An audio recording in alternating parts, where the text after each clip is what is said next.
When a system's load fluctuates, each deviation from the center gets squared. Squaring removes the direction, but it also changes the unit. The average of those squared deviations is expressed in squared units. You cannot compare that directly to an operational threshold. The scales are no longer the same.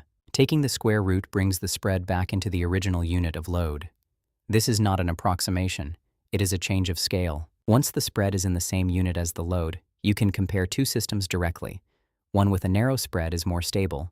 One with a wide spread carries more variability. The comparison is now operationally meaningful.